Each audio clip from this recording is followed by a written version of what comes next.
Like any other day, on March 22nd, 1977, 39-year-old Charles Curtis Morgan, also nicknamed Chuck, drove his two daughters to school in Tucson, Arizona, where he resided with his wife and children. After dropping them off, he seemed to have vanished into thin air without a trace. What makes it more astonishing is, 3 days later, he arrived back home in a rather strange manner. His wife, Ruth, said he had one missing shoe, a plastic handcuff around his ankle.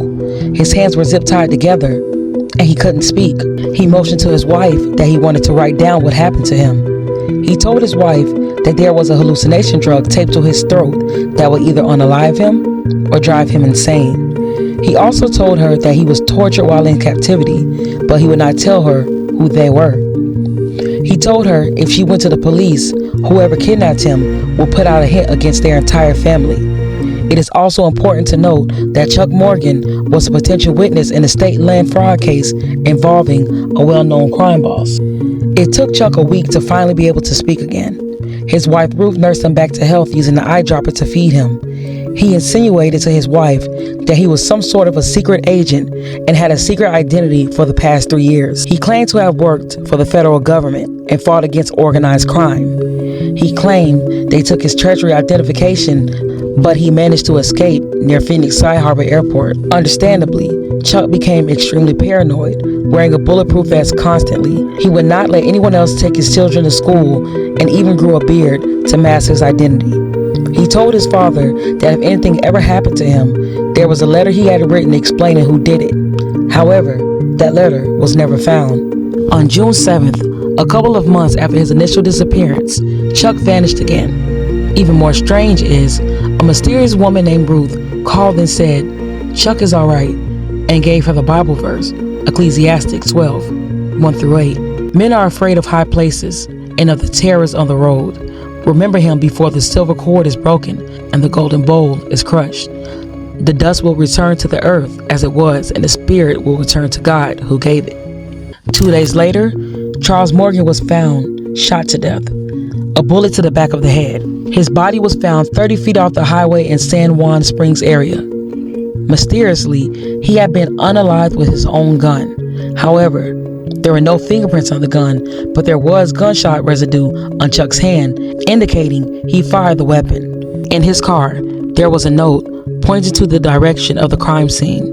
There was multiple weapons inside and a pair of sunglasses that did not belong to Chuck.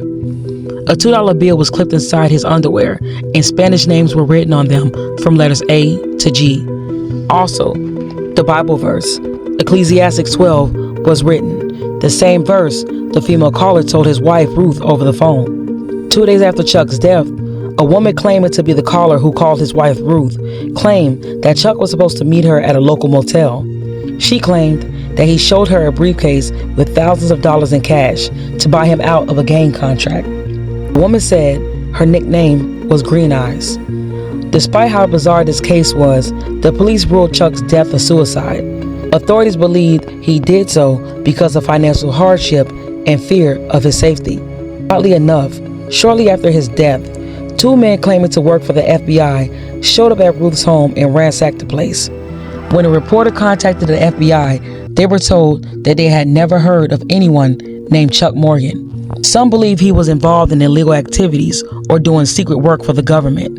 The illegal activity theory wouldn't be far off because during that time, there are many known drug dealers who did business in the area his body was found. It also was easy to buy lands through blind trust accounts in the 1970s. Some also believe that a hit was put out on Chuck and he attempted to pay him off after learning of the hit. Once the two met in the desert, the hitman unalived him and took the money anyway. However, this theory was never confirmed. It came to be known to a detective named Don Devereaux that Chuck was involved in serious money laundering. Devereaux discovered that Chuck kept records of these large transactions and believed he was alive because of it.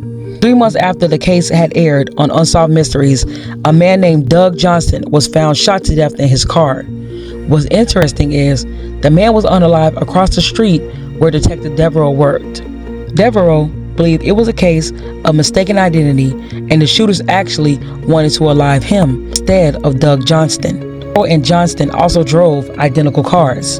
A year after this, A writer from D.C. named Danny Casolaro agreed to meet with Devereaux and share information about Chuck's golden transactions. However, Danny passed away mysteriously before he could give that information. Sadly, Chuck Morgan's wife, Ruth, passed away in 2006 without ever knowing what happened to her husband.